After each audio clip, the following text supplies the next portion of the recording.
We've got our biggest takes of the week here on today's episode, including why the New Orleans Saints offense has everything it needs to be just fine. We got all of that and a little bit of lagniappe for you on this in case you missed it episode of Locked On Saints. You are Locked On Saints, your daily New Orleans Saints podcast, part of the Locked On Podcast Network, your team every day.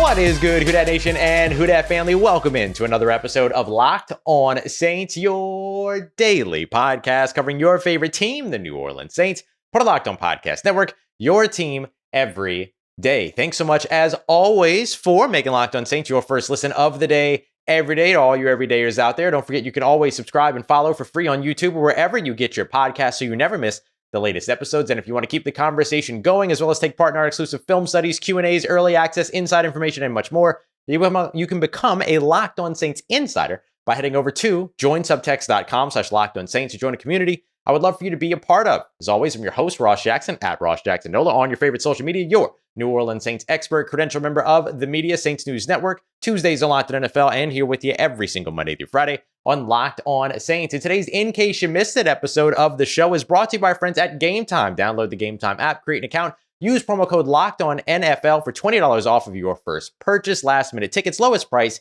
guaranteed. So we're trying something a little new here on today's episode, and I really want to know how you feel about it, so let me know, because I can do this every Saturday. Basically, I'm going to roll through the biggest 5 takes of the week from the 9 or 10 episodes, however many episodes we did this week, from the week, to make sure you don't really miss anything in terms of the big narrative. So we're going to be taking a look at how Jameis Winston, safe and sound, shouldn't be going anywhere despite the injury to Aaron Rodgers. Trevor Penning, just leave him alone. Everything should be fine there. And then improving the offense, as well as 2 other big storylines from this week. And I'll tell you which episode to go back to if you want to hear more analysis, things like that. But this is really just about kind of recapping the week and giving you everything that you missed from the week without it being like a best of cut up kind of a situation. So let me know if you like it. And if so, we can keep it going. Otherwise, I'll see you later today anyway, live here on the Locked On Saints podcast. On the YouTube page and afterwards everywhere else, of course, after today's practice. So let's start everything off with the offense, because I know that the offense was kind of the biggest sticking point, if you will, from Sunday's game, only scoring 16 points in a game where you had 3 takeaways and I'm going to use air quotes here when I say blocked punt, because that blocked punt doesn't technically count as a blocked punt because the NFL's dumb.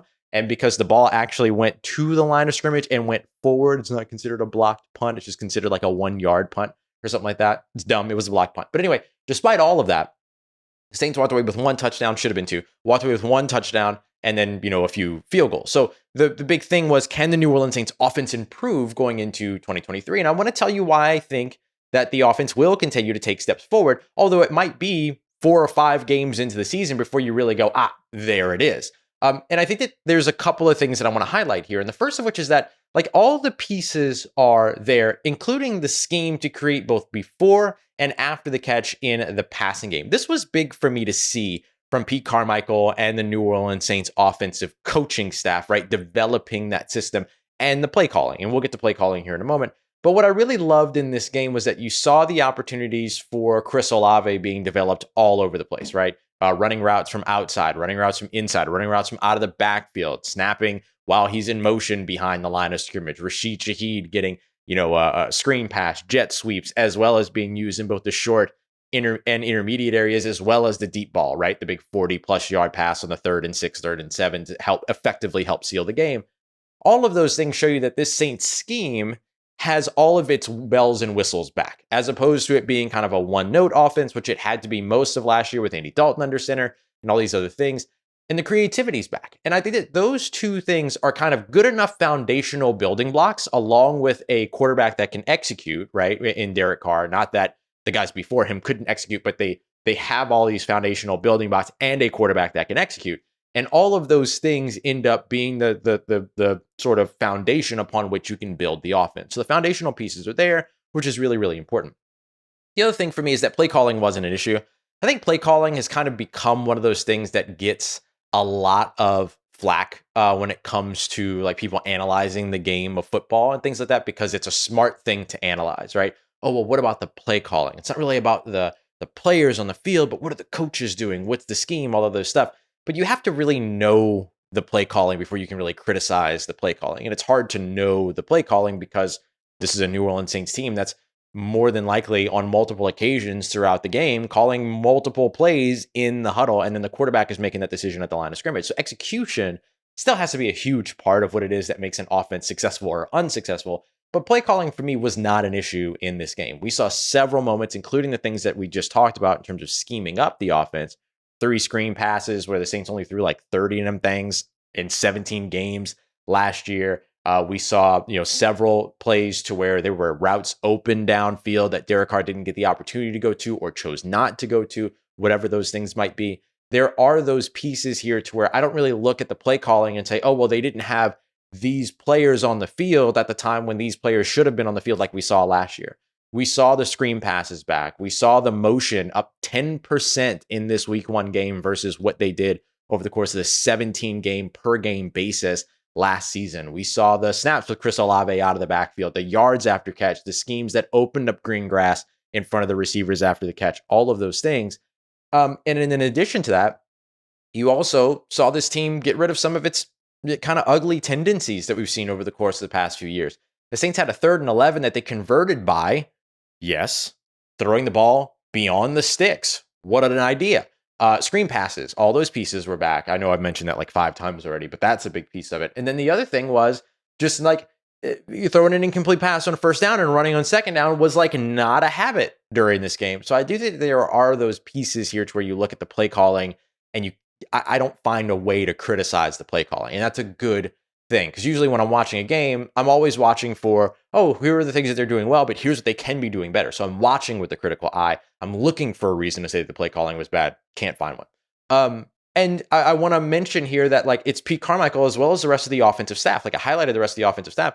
We spoke with Pete Carmichael on Friday, yesterday, and he mentioned that Ronald Curry was a big part of identifying the right time to kind of deploy that double move for Rashid Shaheed on the right sideline, which led to the game's only touchdown. Not that Ronald Curry called the play, not that Pete Carmichael wouldn't have called the play without Ronald Curry, but Ronald Curry was basically able to say, as the passing game coordinator, which is part of his responsibility, let's not overinflate this, but was able to say, hey, this is probably a good time for that route that they like. Those types of things are huge. And you saw sort of that symbiotic nature of Derek Carr saying he wanted the go route. Pete Carmichael trusting that, calling the go route. Dennis Allen trusting that, letting it happen. Ronald Curry saying, hey, here's a good time for this double move. Pete Carmichael trusting that, calling that, no one getting in the way of that. Open channels of communication, those are all good things. Perimeter blocking on the offensive line, a lot of that stuff came down to technique as opposed to just, oh, these players aren't good at blocking and things like that. And I think that that's a pretty quick delineation that has to be had. And I think that's where I want to go next in terms of our second biggest thing. So this was from the Monday episode, the post-game episode, as well as the Monday episode. If you want to go back, hear more about where the offense can make its improvements. Now I want to jump to the offensive line, and in particular, Trevor Penning. And I implore you, like, that one gentleman did years ago about Britney Spears, leave Trevor Penning alone. We got that coming up for you as we continue on with today's episode of Locked On Saints, part of Locked On Podcast Network, your team every day. Today's episode of Locked On Saints is brought to you by our friends at Game Time. You got your tickets yet for the New Orleans Saints, Carolina Panthers? Those of you that are in the Charlotte area or maybe are traveling to the Charlotte area? No? That's okay. You can still get them. Heck, you can get them Monday if you want to. You ain't even got to get them right now. You can go and get them later. But I would say go ahead and download the Game Time app so that you're ready to go and get those tickets, because they've got deals all the way down to the day of your favorite event, whether that's a sports event, concert, music, theater, comedy, whatever it is that you're looking for. They got you all covered over at the Game Time app. And my favorite part is that you can actually, like, when you're picking where you're going to sit, they'll show you a view of the venue from where you're sitting so that there's no surprises when you show up, and it takes like 2 clicks of a button, and then all of a sudden you've got your tickets. It's awesome. So make sure you go and check them out today. Get your tickets without all the stress by using Game Time. Download the Game Time app, create an account, use the promo code LOCKEDONNFL for $20 off your first purchase. Terms apply. Create an account. Redeem promo code LOCKEDONNFL for $20 off. Download the Game Time app today. Last minute tickets, lowest price guaranteed.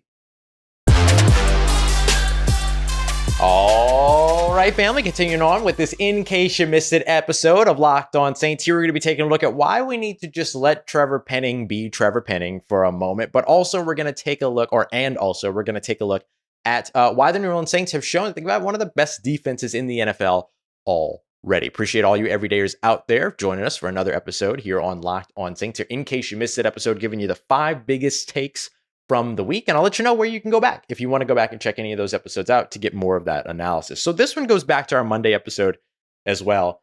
Look, there's no reason to do anything with Trevor Penning right now other than give him more game reps and give him more experience. Like, that's just the bottom line. Like, that's really it. That's really as far as this conversation needs to go. But please allow me to address some of the dissenting opinions. And it's good to have opinions. It's good to have dissenting opinions because it drives conversation. And then we can have conversation that includes content, context, and things like that. And then people are able to make their decisions based upon that content, context. So it's a good thing to have. So let me introduce dissenting opinions here. I've seen folks that say move Trevor Penning to guard. I've seen folks that said simply bench him. He's not ready. And I've seen folks say that he's not athletic enough to play tackle.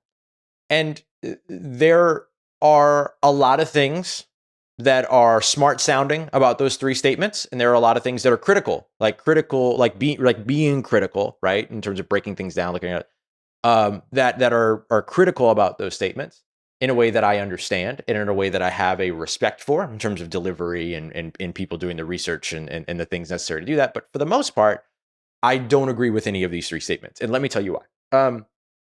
Move him to guard is one of the most interesting things to me because it feels like one of those things kind of like play calling to where it becomes the smart thing to say, right? Oh, well, the tackle doesn't work immediately. And this is an instant gratification sort of like, space and time. So move him to guard. He'll be great at guard. And there's literally like no evidence that he'll be great at guard, which is the thing that always kind of like that's always kind of baffling to me about that suggestion around Trevor Penning. Take Trevor Penning and force him to play a position that he has never played. And if he's got some growing pains there, just be patient with him because he'll be better as a guard. Okay, well, if you're okay with the growing pains and if you're okay with taking time with him playing guard, then be okay with the growing pains and be okay with the fact that he's playing tackle and that he needs the game reps and the game experience in order to be there. Like, after a certain point, you just have to let a guy play, right? Like, we've talked about this with injuries before. It's where you can go through the whole rehab process and all that, but after a certain point, the only thing you could do is play and see how you're feeling. Trevor Penning, the only thing that you can do with him right now is let him go out there and gain the experience, gain the game reps and everything. And so I think that that's like the whole idea of moving him to guard is wild to me because it's like, okay, so you're okay with him struggling, just not him struggling at the position that the Saints want him to, are okay with him struggling at. You want him to struggle at the position that you want him to struggle at. Everyone's very confident within the organization that Trevor Penning is going to be fine at left tackle. And they all agree that the only thing that he can do is go out there and struggle for a little bit. And then get right. And you have to let him get right. Benching him again, like he's got to be out on the field. He's got to be able to get the experience. Benching him does not allow him to do that. It's a shot to the confidence, all those other things. You can't expect him to continue to develop and practice without live shots and live reps. Like he is coming from the University of Northern Iowa, coming up to the NFL. He's not going to gain the speed of the NFL without experiencing the speed of the NFL. And then that brings me back to the he's not athletic enough, which is just false. It's simply false. Like, you can look at his testing numbers versus Teron Armstead's testing numbers, and they are both wildly athletic players. And it's not to compare the two, but Teron Armstead struggled early in his career as well. What did the Saints do? They were patient with him, and then they allowed everything to do. Because what was he doing? He was making the leap from UAPB. He was making the leap from that division up to the NFL. And what's the only way for you to gain the speed of the NFL? Experience. It should be the same thing when it comes to Trevor Penning. So leave Trevor Penning alone. All right. So, and look, what I would say right now is leave Trevor Penning alone for now. If you get 8 games in the season and you're seeing the same stuff and the same mistakes and things have gone from being like technique based to just being like knuckleheaded and stuff like that. Like if that kind of stuff starts to happen, then we can have a different conversation here for sure. Like we would 100% have a different conversation in that situation. But while it's technique, let him go out there and get the technique right. You can find more of that from the Monday episode. This one, we're going back to Sunday and Wednesday's episodes of the show. The New Orleans Saints defense made its claim as one of the best defenses in the league. Yes, I know that the run defense wasn't what the run defense, what maybe people want the run defense to be, but I cannot stress this enough. That taking the Saints' number 24 run defense in 2022 and turning it into a top 10 running rush defense is not necessary. It's great if it happens, of course, but it's not a necessary thing. Like if you take that and turn it into a top 20 run defense, you're a top offense, you're a top defense in the NFL as a whole, as long as you remain strong against the pass. And we certainly saw that, right? They allowed the second lowest completion percentage. They allowed one of the lowest passer ratings in the NFL. They allowed one of the lowest yards per attempt points in the NFL. The Saints have now gone 9 straight games without allowing 20 or without allowing more than 20 points. They've either allowed 20 or fewer points. And so now you just want to see the offense score more than 20 points in each of these games so that they can start winning all of those. But this defense is absolutely outstanding, and Demario Davis is still remarkable, and Cam Jordan is still productive, and Brian Brzee showed you a lot of what he can do, not only as somebody that can, hit points on a stat sheet, but also open up opportunities for other people to hit points on a stat sheet. I can't get over the Paulson Adebo interception. I just simply can't. Like, I can't get it out of my head. Brian Brzee crashing the left side of that offensive line, Demario Davis running that stunt inside, that twist inside, getting right in the face of Ryan Tannehill trying to get the ball out quickly and throwing the ball basically directly to Paulson Adebo when there's literally a wide receiver on the left side of the field, the opposite side of the field, about to run wide open. But because of the pressure, because of Brian Brzee starting all of it, like as a rookie, taking 3 offensive linemen out of the play, 2 offensive linemen out of the play, you throw an interception. And said, like, that is the way that it works. Your first level wreaks havoc. Your second level takes advantage of that. And then your third level gets the takeaway. Like, that's a beautiful play right there. Like, that's as pretty as when a double reverse works, on the offensive side or whatever. Like, this New Orleans Saints defense showed that it can be dominant here in 2023. And really all it has to do is be dominant against the pass and then be good against the run. It's got to be top half against the run, maybe, right? And then they'll be great. So I really, really like what this New Orleans Saints defense has done so far. I'm curious to see what the run defense looks like when it's not Derrick Henry, but is still a good rushing attack. We'll see Monday night, right? Miles Sanders, Chuba Hubbard, these are really good and talented rushers. And before you scoff or maybe shake a stick at that or whatever, shake a stick at it, I don't know. You have to remember that they just rushed for 150 yards against Ryan Nielsen's defense, the guy that renovated or rejuvenated run defense here in New Orleans, right? In 2017, 18, 19, 20, 21, a top 3, top 5 rush defense each of those games or each of those years when Ryan Nielsen was here in New Orleans as a defensive line coach. So I think that you're about to get a pretty good look here against Carolina in terms of where this team can go. But as long as they remain stout against the pass, that defense is going to be cooking. All right, coming up next, Jameis Winston safe and sound. I know Aaron Rodgers is out for the year with the Achilles tear, but they've got their quarterback, and Jameis Winston is not going anywhere, at least for now. We got that coming up for you as we continue on with today's episode of Locked On Saints, part of Locked On Podcast Network, your team every day. This episode is brought to you by BetterHelp. BetterHelp Therapy Online is the most convenient way to take care of yourself, right? You go to the gym, you go to the doctor, you do all these other things, but you got to focus on the mentals too. So you want to make sure that you're doing good. You want to check out therapy. You want to try it out. This is the way to do it right here at BetterHelp. You don't have to deal with traffic. You don't have to sit in awkward waiting rooms. You don't have to do anything face to face if you don't even want to. Like, you can do video chat and everything here on BetterHelp, but you could also just do a phone call if you don't want to show your face. You don't want to do that? Well, you can just type and text back and forth and stuff like that. Like, it's really, really cool. Like, it's really about like your therapy and the help that you're looking for. And that's why I think BetterHelp is a better alternative than traditional therapy. It's also more affordable. It takes up less time. You can do it from the comfort of your own home, all those other things. So get a break from all of your thoughts with BetterHelp. Visit betterhelp.com/lockedon. Today, you're going to get 10% off of your first month. That's BetterHelp, HELP.com/lockedon for 10% off your first month at BetterHelp. Today's episode also brought to you by our friends at Prize Picks. Prize Picks, look, I'm not a fantasy redraft dynasty guy anymore. I can't do it. I ain't got no time for that. Ain't nobody got time for that. With the trades, the bad trades from bad players in the leagues, and then, I forget to set this lineup, or I do set the lineup, but I forget to click save. Hello, it me. I ain't got no time for that no more. So what I love is Prize Picks. All I got to do is pick a player versus his projection or their projection, and I get to use my sports knowledge to win up to 25 times my initial entry. Allows me to turn $10 into $250 in like a minute or two. Takes no time at all. All you got to do is pick 2 to 5 players, 2 to 6 players, choose whether or not you're going to come in at more or less than their projection. You get those right, bam, you win. Yeah, it's that simple. So go and check it out today. It is Prize Picks. Go to prizepicks.com/LockedOnNFL. Use promo code LockedOnNFL for a first deposit match up to $100. That's prizepicks.com/LockedOnNFL. Promo code LockedOnNFL in all lowercase for that first deposit match up to $100 at Prize Picks today.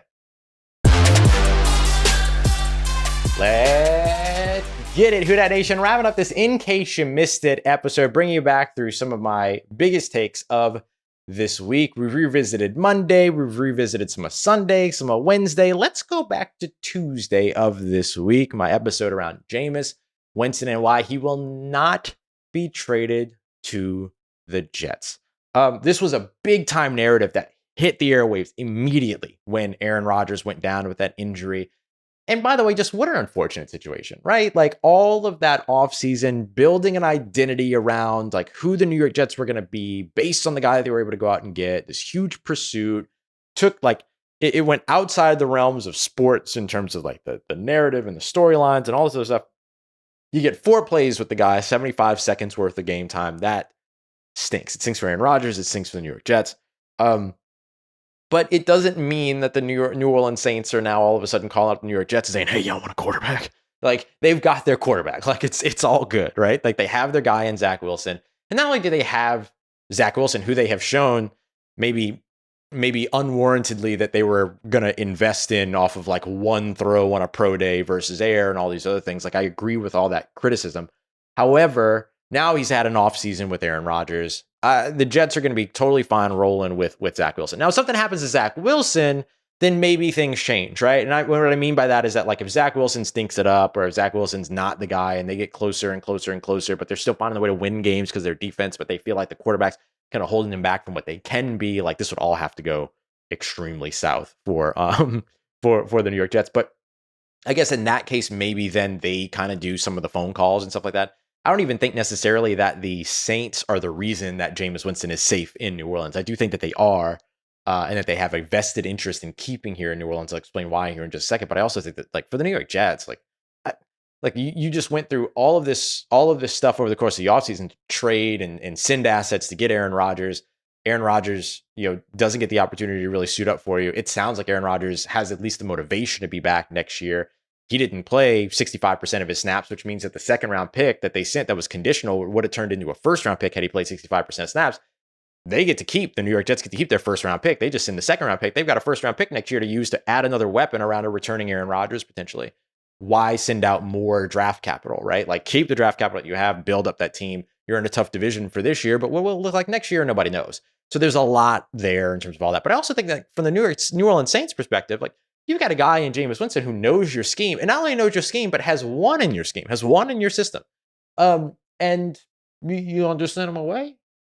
No, I don't think so. I mean, especially with like Jake Haener's on his suspension right now. He's got another like 5 games of time he's got to serve, and then he'll be back. But then, before that, you're still wanting to prep yourself just in case you need, like, you never know and all that. Like, the Saints don't need the emergency third quarterback because Taysom's kind of already the emergency third quarterback, so there's no rush there.